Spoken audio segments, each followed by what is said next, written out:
Yeni videomuzdan herkese salamlayıram dostlar. Pultlu Maşın kanalındasınızsa bir elektromobil icmalında yeniden sizlerle görüşürük. Bugün ikonik tərz bir avtomobilin icmalını eləyəcəyik. Qarşınızda BMW'nin i5 M60 modeli.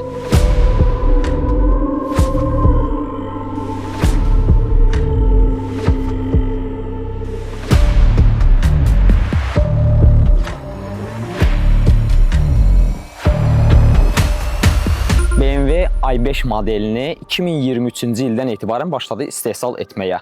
i5 xüsusi olaraq sırf o elektrik avtomobillərinə verdiyi bir kodlanmadır. Yəni burada müəyyən gövdələr var ki, həm benzin, həm plug-in hibrid, həm də elektrikdir. Təbii ki, bizdə elektromobil olduğuna görə, bizim kontentlərimiz daha çox elektrikli kontent olduğuna görə elə istədim BMW-nin bu markanın ilk icmalını da bir elektriklə eləyək. Ona görə i5-i sizlərə təqdim eləyəcəm bugün. Və maraqlı dizayn cizgiləri var. Çox qısa müddətli sürürəm. Bəlkə də uzun müddətli sürənlər var aranızda artıq. İkili xarakteri insanda çıxardan bir avtomobildir. Hansı xarakterlərsə növbəti dəqiqələrdə onları görəcəksiniz hamısına. Ön dizayndan danışmaq istəyirəm. Çünki maraqlı, vahiməli bir dizaynı var. Qabaq hissədə faralara biz baxa bilirik. Matrisalı faralardır. Və BMW-nin artıq son illər yeni dizaynında verdiyi o xüsusi əvvəllər angel işıqlar olurdu ya. O angellər artıq yarımçıq angellərdir. Onları rahat görə bilirik. Ön radiator barmaqlığı artıq tam qapalıdır. Radiator barmaqlığında ancaq xüsusi bir nüansımız var bizim. Bu hissədəki olan işıq.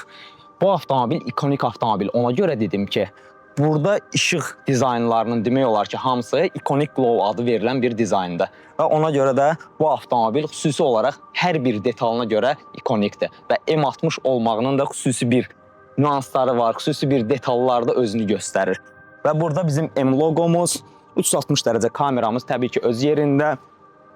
Distronic sensorumuz təbii ki, yəni mütləq şəkildə olmalıdır və ön alın şüşəsinə baxdığımızda da kameralar, sensorlar və s. bunların hər biri artıq var. Yəni bunlar artıq bir növ belə desək opsiyalar deyil. Bu BMW-dirsə və bu müasir günümüzün avtomobilidirsə, elektromobildirsə hər biri olmalıdır. Keçək yan tərəfə maraqlı detalları orada da göstərim sizə. Avtomobilin yan gövdəsinə baxdığımızda maraqlı nüanslar əslində çoxdur bu avtomobildə. Və əvvəlki nəsillərə nisbətən bu 5-ci seriya nisbətən daha uzundur. Burada çünki xüsusi nüanslar var. Çünki bu avtomobil həm biznes avtomobilidir, həm də bir sport avtomobilidir. Və bunlar hər iki xarakteri insanda artıq ortaya çıxarır. Və bu iki xarakterə görə də insan artıq bu avtomobilin sahibi özündə iki yer müəyyənləşdirir. Və maraqlı yerlərdir. O yerlərdən əvvəl mən sizə yan hissədəki görüntünü təqdim edeyim. Avtomobilin uzunluğu 5060 mm-dir. Yəni 5 metrdən yuxarıdır. En hissə isə 1900 mm-dir, 1.9 metr belə desək və hündürlüyünə baxdığımızda 1515 mm-dir. Avtomobilin yan hissələrində M seriya olduğuna görə, M60 olduğuna görə karbon güzgü qapaqlarını görə bilirik, M logosu. Bu arada bu karbon güzgü qapaqları xüsusilə hazırlanmış, əllə hazırlanmış karbon güzgü qapaqlardır və hər biri individual olaraq hazırlanır avtomobildə. Və içdən çıxmalı deyil, amma iç hissədə gizlədilmiş bir qapı tutacaqdır və bu formada da açılır. Yəni burada avtomatik qapıdan və s.dən heç birindən söz gedə bilməz. Çünki belə daha rahatdır. Belə görürəm ki, ola bilər ki, təhlükəsizlik səbəblərindən bu qapı dartıcı sistemlərlə markalar artıq sağollaşır. Və arxa hissəyə gəldikcə biz burada 5-ci seriyanda görürük ki, artıq burada marka öz modelinin 5-ci seriya olduğunu xüsusi vurğulayır. Təkərlər 21-lik təkərlərdir. Çox maraqlı bir disklər hazırlanır və maşını tamamlayır bu disklər və belə baxdığımızda da gövdə ilə tam olaraq birə-bir dayanır. BMW individual yazısı da var burada və 21-lik disklərin üzərindəki təkərlər də sırf elektrikli avtomobillər üçün olan bir təkərlərdir. Yəni 5-ci seriyanın plug-in hibrid və yaxud da benzin mühərrikində siz bu təkərləri görə bilməzsiniz. Continental'ın EV təkərləridir bunlar. Arxa hissəsinə keçdiyimizdə maraqlı bir incə detal var burada. Elə özü kimi. Spoilerimiz tam karbonlandır. Çünki maşın M paket olduğuna görə baxın M60. M paket də deyirəm, biri deyəcək M deyil, M paketdir və yaxud da competition və s. bu söhbətlər olacaq. Amma yəni M60'dır da biləsiniz. Burada da qeyd olunub və i5'imiz də buradadır. Və maşının demək olar ki, hər yerində, salonunda, eksteriyerində, hər yerində karbon işləmələri biz rahat görə bilirik. Stoplarımız qəşəng. Niyə yanmır? Niyə söndü ya gündüz? İşıqları həll elədik.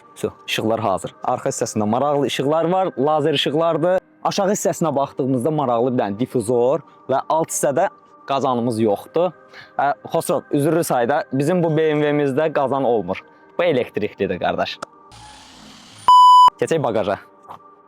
Avtomatik bagaj qapısı 490 litr. Kənarların hər biri elə bir keyfiyyətli parçadan hazırlanıb ki, hansısa bir cızılma ehtimalı və s. yoxdur. Yəni plastikdən deyil. Və 490 litr bundan tamamlanmır.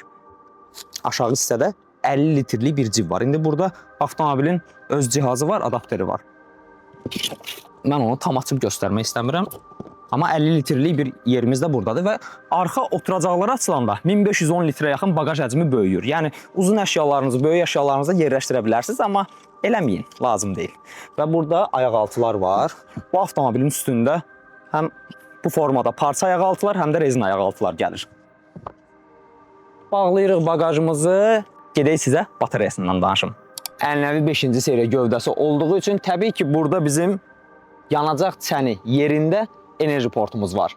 Enerji portumuz təbii ki, maşınımız Avropa olduğuna görə CCS2-dir. Amma bu avtomobildə həm Çin versiyası var, həm də Avropa versiyası var, Amerika versiyaları da var. Ancaq Azərbaycanda Amerika versiyası daha azdır. Çin və Avropa versiyaları daha çoxdur. Ev şəraitində biz enerji dolumu eləsək, bu avtomobilin AC portu professional komplektasiya ilə hazırlandığına görə təsəvvür edin. Evdə siz 3 faza enerjiniz varsa 22 kW-a qədər saatda enerji dolumu eləyə bilərsiniz. DC isə 205 kW. Yəni Azərbaycanda da stansiya tapsaz 205 kW-lıq rahat 205 kW-la avtomobili enerji dolumu eləyirsiniz və yolunda çox rahat davam eləyə bilirsiniz.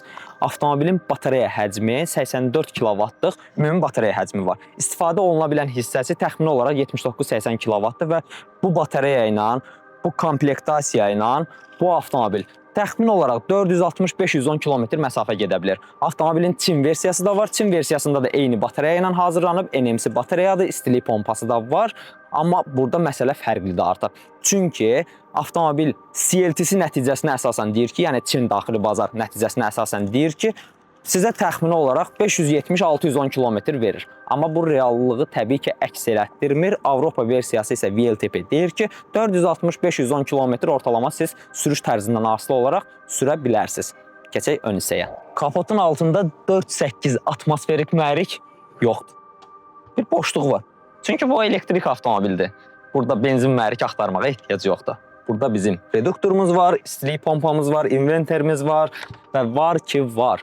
Çünki bu avtomobil xüsusi olaraq M loqomuzu da burada görürük. Yəni artıq M-dən çox danışmışıq da. 601 at gücü, 820 Nm tork hasil edir. Və 0-dan 100-ə nə az, nə çox 3.8 saniyəyə çıxır. Avtomobilin çəkisi isə 2.3 tondur. Yəni bu ağırlıqda avtomobilin bu cür performanslı olmağı təbii ki, zövq verir. Sürüşdə görəcəyik bunu. İndi keçək salona. İkili xarakterli bu avtomobili həm salonunu danışım sizə, həm də sürüş tərzini göstərim. Bu maşında arxada əyləşəndə dəyişməmək mümkün deyil. Təkcə geyimimizi deyil, həm də xarakterimizdə. Müdürlər ona görə ekrana yaxın əyləşsin. Arxa hissəni sizə izah edeyim. Maraqlı avtomobildir. Arxada oturursunuz.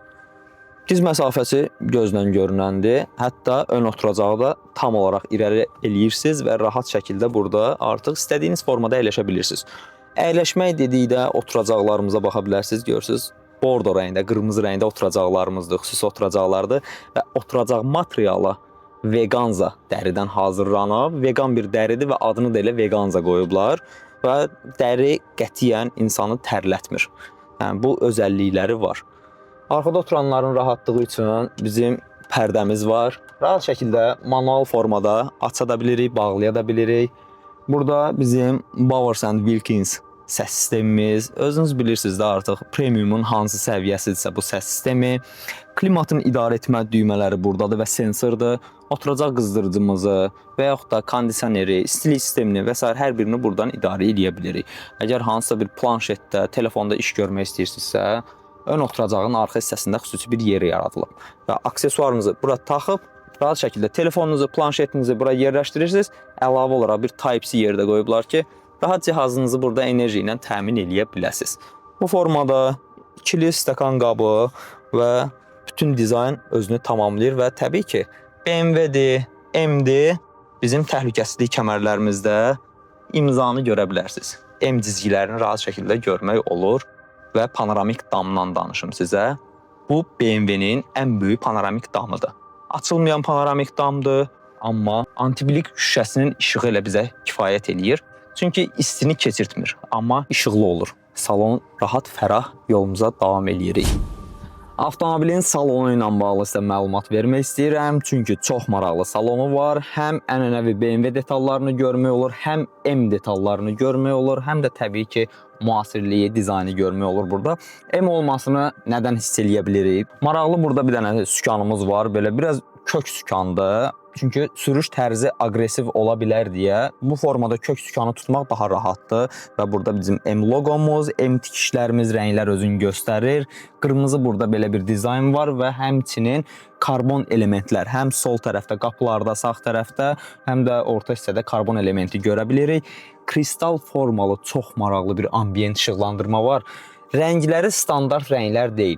Xüsusi hansısa bir effektlər, elementlər və s. kimi bu formada effekt verilir və çox maraqlı bir dizayn olur. Mərkəzi hissəyə baxdığımızda burada da eyni ilə bizim belə bir joystickimiz var ki, biz mərkəzi ekranı bu joystick vasitəsilə idarə edə bilirik və çox maraqlı bir səsi var. Yəqin eşidirsiniz və səsi də bu formada da idarə edə bilirik. Həmçinin bizim bu funksiyamız da aktivdir. Görürsünüz, bununla da rahat şəkildə biz səsi idarə edə bilirik. İndi mən avtomobili sürmək istəyirəm, həmçinin sizə sürüş tərzini də göstərmək istəyirəm. Çünki 601 at gücü, təbii ki, bunu nə etmək lazımdır? Sürmək lazımdır. 800 Nm-də torqdur. Yəni sürüşdən də müəyyən detalları özünüz görəcəksiniz. Burada sürətlər qutusunun başlığıdır. Sonra bayaq dediyim joystickdir. Bunlar hər biri kristal formadadır. Yəni çox elegant bir formada hazırlanıb. Avtomobildə ümumiyyətlə hər şey elə hazırlanıb ki, həm elegantlıq var, həm sport var. Demək olar ki, hamısı bir-birini tamamlayır. Və sürüş tərzində də səs eşidirsiniz yəqin ki. Yəni siz yadırğamırsınız artıq. Elektrik avtomobil sürməyi yadırğamırsınız. Çünki o səs sizə elə hiss verir ki, sanki bir mühərrik işə düşür. Amma mühərrik yoxdur. Sadəcə 2 dənə reduktorumuz var burada və tək pedal idarə etmə. Təsəvvür edin, hazırda sport rejimdədir. Avtomobilin 3 idarə etmə forması var. Sport, Sport Plus və Comfort. Və buna uyğun da askı sistemi tənzimlənir. Askı sistemi sadə bir askı sistemi deyil. Bunu da vurğuluyum. Çində istehsal olunmuş i5 M60'lar ilə Avropada və yaxud da Amerikada istehsal olunmuş modellər arasında bir fərq də askı sistemidir. Yəni Çindən gələn avtomobillərdə i5'lərdə sadə askı sistemi gəlir çoxluğuna, amma Avropa və Amerikada istehsal olunmuşlarda isə adaptiv askı sistemidir. Burada pnevma yoxdur. Amma adaptiv askı sistemi sizə kifayət qədər rahat idarə etməyə köməklik eləyir. Burada idarə etmə dedikdə nə nəzərdə tutulur? Burada həm xüsusi yerlərdə yumşaq keçid. Misal üçün, hazırda baxın, biz qəmbərli yoldan keçirik. Çox yumşaq formada avtomobil keçid eləyir. Həmçinin Sport və yaxud da Sport Plus versiyasına keçdiyimizdə artıq askı sistemi ona uyğun tənzimlənir və 0-100-ü 3.8 saniyə rahat şəkildə siz yığa bilirsiniz. Yol tutuşu inanılmaz dərəcədə möhtəşəmdir. Həqiqətən, yəni yol tutuşunda siz rahat şəkildə təxmini olaraq 70 dərəcəli, yəni bu formada qeyd olunur ki, 70 dərəcəli bir döngəyə, dairə formasında olan bir döngəyə 80-85 sürətlə siz daxil ola bilirsiniz. Elektrik mühərrik və ona uyğun sistemlərlə bağlı danışdığımızda isə bayaq tək pedal idarə etməni vurğuladım. İstəyə uyğun olaraq tək pedal idarə etməklə rahat şəkildə istifadə etmək olur. Rekuperativ tormozlanma nə deməkdir? Artıq digər videolarıma baxanlar bilir və yaxud da elektrik avtomobil sürənlər artıq bunu bilir. Biz tək pedal idarə etmə eləyirik, yəni qaz pedalından ayağımızı çəkdiyimizdə artıq avtomobil tormoz məsafəsi gedir və biz enerji qazanırıq. Bu da 3 formalı, artıq biz bunu dəyişə bilirik. İstəsək tamamilə söndürürük və tamamilə söndürdükdə artıq bilirsiniz ki, ənənəvi avtomobillər kimi olacaq və biz oradan enerji qazanmayacaq. Təbii ki, bu da bizim tam enerji ilə gedəcəyimiz mənzilə təsir eləyəcək. İstədiyimizdə orta rejimdə və yaxud da ən maksimal rejimdə bunu istifadə edə bilirik. Tövsiyə eləyirəm ki, vərdiş olasınız və ən maksimal rejimdə istifadə edə biləsiniz. Və burada xüsusi bir özəlliyi də ondan ibarətdir ki, siz ən maksimal rejimdə rekuperativ tormozlanmanı istifadə etdiyinizdə bəzən olur da ayağımızı qazdan çəkdikdə ani tormozlanma olur. Bunda isə elə mülayim olur ki, o tormozlanma, yəni onu o qədər də nə siz, nə də sərnişinlər hiss etmirsiniz. Ona görə xüsusi bir növ belə desək, G qüvvəsi o qədər də oynamır insanda və ürək bulanma halları demək olar ki, olmur. Yəni bu kimi xırda detallara qədər hər biri nəzərə alınıb. Burada sürüş tərzində M məsələsində bir xüsusi nüans var, onu vurğulamaq istəyirəm. Sükanımızın arxasında, dönüm göstərim sizə, sükanımızın arxasında bir shift pedal var. Bu shift pedal bizi, yəni hansısa mexaniki sürətlər qutusu və s. funksionallığı deyil. İndi maşınımızı saxlayırıq, shift pedal düyməsini basırıq və o 10 saniyə ərzində bizə maksimal torku verir və maksimal at gücünü verir. Biz artıq 0-100 sürətlənməni ən maksimal güclə eləyə bilirik. Baxın, hazırda 10 saniyə və getdik.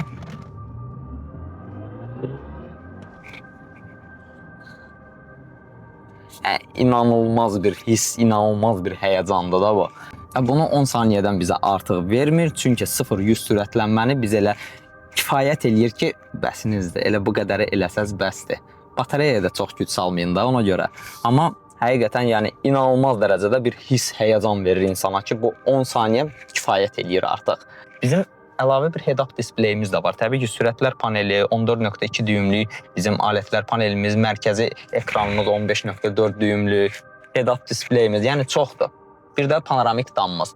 Panoramik damımızda xüsusi bir məqam var, onu sizə göstərim. Adətən biz vərdiş olmuşuq ki, panoramik damı açdığımızda pərdə arxaya yığılsın, amma burada əksinədir, ön tərəfə yığılır. Belə dostlar, i5 M60 icmalının sonuna çatdıq. Avtomobil haqqında bütün detallı informasiyaları mən sizə çatdırmağa çalışdım. Əgər demədiyim hansısa bir məqam varsa, mütləq şəkildə siz deyin. Yəni şərhlərdə qeyd edin, oxuyacağım hər birini. Əlavə olaraq videonu bəyənməyi və dostlarınızla paylaşmağı da unutmayın.